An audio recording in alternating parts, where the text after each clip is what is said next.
अस्सलाम वालेकुम। मैं हूं मोहम्मद और उम्मीद करता हूं आप सब खैरियत से होंगे। तो आज की हमारी वीडियो है बेसिकली बुलिश चॉर्च के बारे में इन डिटेल। ठीक है, मैंने आपको सारे बुलिश चॉर्च बना के दिखाए हैं। अब देखें दोस्तों, हर एक बंदे को पता है कि चॉर्च का मतलब बाय में जाती है मार्केट, मगर अब सबको ये नहीं पता कि कौन सा चॉर्च सही है कौन सा चॉर्च सही नहीं है। तो आपको ना मैंने यहाँ पे सारे डायग्राम्स को ड्रॉ करके दिखाया है लाइव मार्केट से। ठीक है कि भाई इस तरह के चॉर्च मैंने खुद देखे हैं कि जिस पे आप ट्रेड प्ले कर सकते हो और किस पे आप ट्रेड प्ले नहीं कर सकते, यानी कि जो आपको ट्रैप कर देते हैं। ठीक है, तो हम आपको इस वीडियो में ना बुलिश चॉर्च के बारे में डिटेल सारा कुछ मैं आपको विद एग्जाम्पल भी दिया है और मैं आपको लाइव चार्ट पे भी दिखाऊंगा। हम पहले हर एक चीज़ को एक्सप्लेन करेंगे यहाँ पे। ठीक है, तो यहाँ लिखा हुआ है बेरिश टू बुलिश चॉर्च, यानी कि हम बात करें down trend to up trend shift होने के लिए आपने क्या फाइंड करना होगा। देखिए सिंपल सी इतनी बात समझें कि आपने सबसे पहले ना H4 के ऊपर आके सपोर्ट को ड्रॉ करना है। ठीक है, अब सपोर्ट को ड्रॉ कैसे करना है मैं आपको ये भी सिखा देता हूँ सी। तो देखिए स्टॉक हो गया, ठीक है, फॉरेक्स हो गया, क्रिप्टो मार्केट में ना लोग अभी तक सपोर्ट को गलत ड्रॉ कर रहे होते हैं। एक मैं जैसे आपको एक मिसाल देता हूँ कि आपका ना ये डाउन ट्रेंड चल रहा है। ठीक है, अब यहाँ से मार्केट ना हल्का सा ऊपर उठी। अब लोग क्या करेंगे, लोग उसको एज अ सपोर्ट मेंशन कर लेंगे कि भाई ये सपोर्ट है। ठीक है, अब मार्केट क्या करती है, इस पॉइंट पे आती है, अब यहाँ से हल्का सा ऊपर उठती है, फिर नीचे गिर जाती है। तो आपकी सपोर्ट क्या करती, फेल कर दी। तो सर आप है ना डाउन ट्रेंड में सपोर्ट ड्रॉ नहीं करनी, मैं लिख के दे रहा हूँ आपको। ठीक है, डाउन ट्रेंड में सपोर्ट ड्रॉ नहीं करना, डाउन ट्रेंड में सपोर्ट ड्रॉ नहीं करना है। ठीक है, तो आप है ना खाली डाउन ट्रेंड में जस्ट अपनी स्ट्रॉन्ग रेजिस्टेंस को फाइंड करना होगा। आप देखें आपकी मार्केट इस तरह आ रही नीचे। ठीक है, तो इसको हम बोलते हैं स्विंग हाई पॉइंट। ठीक है, ये आपके हो गए स्विंग पॉइंट जो होते हैं ना, आपके हाईएस्ट पॉइंट जो हैं, इनको आप एज अ रेजिस्टेंस को मेंशन कर लो कि भाई ये आपके रेजिस्टेंस हैं। आर लिख रहा हूँ मैं, यानी कि रेजिस्टेंस। ठीक है, अब देखें ये आपकी खाली ना H4 टाइम फ्रेम पे आपको अच्छी एक्यूरेसी दे के जाते हैं। तो मैं आपको ना ये रिकमेंड करूंगा कि आपने पहले H4 के ऊपर स्ट्रेचेस की मैपिंग करनी सही तरीके से, इस तरह इनको आप ड्रॉ करें। फिर आपने ना इनके स्विंग पॉइंट जो होंगे हाईएस्ट पॉइंट पे आपने एक लाइन खींच देनी है एज अ रेजिस्टेंस। ठीक है, फिर आपने वेट करना है कि आपकी मार्केट आए, फिर यहाँ पे आके छोटा सा विक मारे, फिर दोबारा से सेलिंग की ट्रेड आप प्ले कर दोगे। तो इस तरह आप यहाँ पे रेजिस्टेंस को ड्रॉ करते हो। ठीक है, तो आपने ना डाउन ट्रेंड में जस्ट क्या है रेजिस्टेंस को फाइंड करना है और आपने अप ट्रेंड में सपोर्ट को फाइंड करना है। सेम इसका आप कर दो उल्टा। ठीक है, अब आप यहाँ पे देखें, सेम देखें, अब यहाँ पे आपका अप ट्रेंड चल रहा है। आपकी मार्केट हमेशा जो है ना वेस्ट में मूव करते हुए ऊपर आती है, राइट।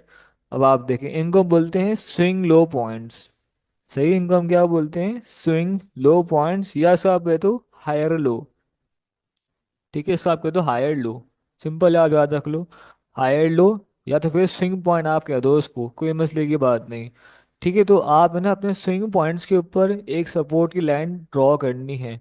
फिर आपने वेट करना है मार्केट का कि आपकी मार्केट आए, आपके सपोर्ट लेवल को हाथ लगाए और यहाँ पे छोटी सी एक विक मार के वापस ऊपर आके बैठे, तो फिर आप यहाँ से लॉन्ग की ट्रेड को प्ले कर दोगे। ठीक है, तो इस तरह आपने अपने सपोर्ट को फाइंड करना होगा अप ट्रेंड के अंदर, और आपने डाउन ट्रेंड में जस्ट अपनी रेजिस्टेंस को फाइंड करना है।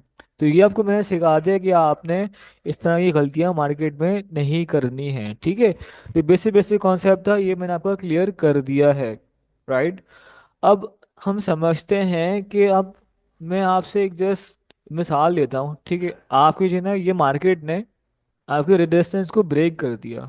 ठीक है, हम मान लेते हैं आपकी मार्केट ने आपके रेजिस्टेंस को ब्रेक कर दिया।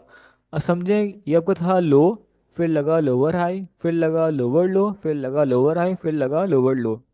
या मैं आपको बताऊँ सिंपल सा, ये बड़ा सा लो छोटा सा है, बड़ा सा लो छोटा सा है, बड़ा सा लो। ठीक है, अब आप सबने ये सीखा था मेरी इससे पहले भी जो आई थी वीडियो, उस वीडियो में मैंने आपको ये बताया था कि अगर हमारी मार्केट हमारे लोअर हाई को ब्रेक कर दे तो आपका ये चॉर्च कहलाएगा। ठीक है, देखिए इसका अब रूल क्या है, बात समझिए। अभी हम जो है ना down trend to up trend हम शिफ्ट होने लगे हैं। ठीक है, तो देखें अगर ना ये अपनी इस रेजिस्टेंस को ब्रेक कर देगी ना, फिर आपकी पॉसिबिलिटी है कि मार्केट आपकी बुलिश हो सकती है। ठीक है, अब ये आपको हो गया बुलिश चॉइस, राइट।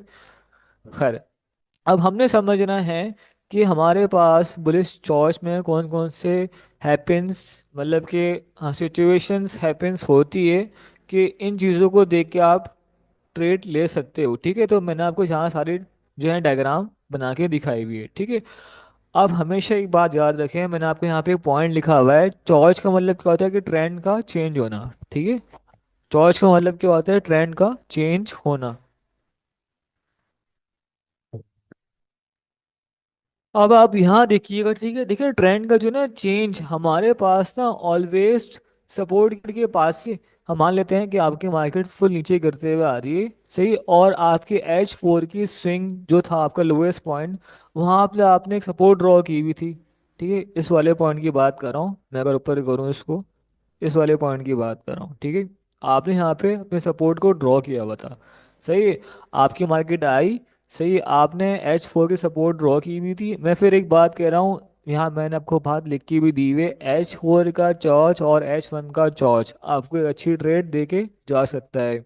सेम आपने H4 के ऊपर आके पहले अपने सपोर्ट को ड्रॉ करना होगा, सही, जब आपने सपोर्ट को ड्रॉ कर लिया तो फिर आप यहाँ से H1 पे चले जाएं, और H1 पे जाने के बाद ना आप अपने स्ट्रक्चर्स को आप देखें, फिर आप स्ट्रक्चर्स की करें मैपिंग, इस तरह लोअर लो, लोअर हाई, लोअर लो, लोअर हाई, लोअर लो, लोअर हाई, लोअर लो। फिर आपने वेट करना है कि H1 के ऊपर आपकी मार्केट आपकी H4 की सपोर्ट के ऊपर आए, और यहाँ से विक मार के ऊपर आके बैठे, तो फिर आप यहाँ से small time frame like M15 H1 पे जॉर्ज की ट्रेड देख सकते हो। ठीक है, तो आपने सपोर्ट को ड्रॉ किया H4 के ऊपर, और आपके स्ट्रक्चर्स आपने H1 पे ड्रॉ करने हैं। मतलब कि आपने सबसे पहला काम करना है, आपने H4 को खोल के आपने जस्ट सपोर्ट और रेजिस्टेंस मार्क करनी है। फिर आपने वहां से आना है H1 के ऊपर, और H1 पे आने के बाद आपने उनके स्ट्रक्चर्स को मैप करना है। फिर आपने वेट करना है कि आपकी मार्केट आए, आपके सपोर्ट या रेजिस्टेंस को हाथ लगाए H1 के ऊपर, वहां से विक मारे, इसको हम कहते हैं मैनिपुलेशन करना। फिर आप वहां से ट्रेड को प्ले कर सकते हो। और हमेशा एक बात याद रखें, ठीक है, जब तक आपका चॉइस नहीं होगा उस वक्त तक आपने बाय नहीं करना। अब देखें लोग क्या गलती करते हैं, मैं आपको गलती भी दिखा देता हूँ। ठीक है, अब लोग गलती क्या करते हैं, आपने अपने स्विंग पॉइंट्स के ऊपर सपोर्ट को ड्रॉ कर दिया। ठीक है, अभी तक आपका डाउन ट्रेंड चलते हुए आ रहा है ना, तो ये आपने पहले से सपोर्ट को ड्रॉ करके बैठ गए, कोई मसले की बात नहीं। देखिए मगर स्टिल देखें कुछ और तो नहीं हुआ ना, आपकी मार्केट आती है, आपकी सपोर्ट पे बैठती है, और एक लम्बे बाद फिर नीचे गिर जाती है। समझ रहे हैं बात, तो इसके लिए बोल रहा हूँ ना कि आपको चाहिए कि आप यहाँ पे चौच का वेट आप करें, तो जब यहाँ पे चौच होगा तो फिर आपकी ट्रेंड चेंज होगा, अदरवाइज ट्रेंड चेंज नहीं होगा। बात समझिए मेरी। तो आप खाली सपोर्ट को देख के ट्रेड प्ले मत करें, मैं फिर कह रहा हूँ कि खाली सपोर्ट को देख के ट्रेड मत करें, आप में सपोर्ट के साथ बुलिश चॉइस को भी ढूंढना होगा, और वो सारा कुछ मैं आपको इस वीडियो में अभी सिखाने लगा हूँ। ठीक है, अभी देखें, आपकी मार्केट आई H1 के अंदर, और इसने यहाँ पे आके एक बड़ा सा जो है अपने सपोर्ट से बाउंस करा, क्योंकि पता है आपको जी सपोर्ट के ऊपर ना आपके बाय के ऑर्डर्स खुलते हैं, तो उसकी वजह से आपकी मार्केट ने एक बड़ा सा हाई क्रिएट किया, और इसने अपना लास्ट वाला लोअर हाई सही ब्रेक कर दिया, तो यानी कि आपका चौच हो गया। ठीक है, मैं लिख रहा हूँ लोअर हाई इसने यहाँ पे जो ब्रेक किया ना, तो मतलब कि इसने आपका चौच कर दिया। ठीक है, ये देखिए ये लिख के दीजिए मैंने आपको लोअर हाई। अब यहाँ से आपके मार्केट ने फिर एक बड़ा हाई क्रिएट किया, फिर यहाँ से लगाया छोटा सा लो, मैंने आपको क्या सिखाया था कि ना, हाँ चौच के बाद फिर आपको हो जाएगा ये बड़ा सा हाई, फिर छोटा सा लो। ठीक है, हाँ चौच से पहले क्या था आपका बड़ा सा लो और छोटा सा हाई। अब क्या हुआ जी चौच के बाद, अब आपका बड़ा सा हाई और छोटा सा लो, सेम रिपीट, बड़ा सा हाई छोटा सा लो। खैर, यहाँ पे इसने अपना लोअर हाई किया ब्रेक, तो ये आपका हो गया चॉर्च। ठीक है, आगे मैं फिर बात रिपीट कर रहा हूँ, चॉर्च को लिए आपने पहले सपोर्ट को देखना लाजिम है। हम मान लेते हैं कि आपने अपने सपोर्ट को यहाँ पे ड्रॉ किया हुआ है, ठीक है, और आपकी मार्केट ने आपको सपोर्ट से ऊपर, समझ रहे हैं बात, यानी कि इस पॉइंट से ऊपर ना आपको इसने एक बुलिश चॉर्च दिखा दिया। तो देखें ऐसा है ना कि पॉसिबिलिटी हो सकती है कि मार्केट यहाँ से हल्का सा ऊपर आएगी, फिर एकदम से अपने सपोर्ट पे आ जाएगी, और यहाँ पे आपके स्टॉप लॉसेस को उड़ा देगी, आपका अकाउंट भी खाली कर सकती है, ठीक है। तो इसी वजह से कहता हूँ ना कि आपने हमेशा सपोर्ट की तरफ से ट्रेड को प्ले करना होगा, अगर आपने चॉइस को फाइंड करना है, ठीक है। सपोर्ट के ऊपर आप सपोर्ट के ऊपर ना देखें इसको। अगर आपको सपोर्ट की मिसाल दे रहा हूं ना, कि अगर आपको सपोर्ट के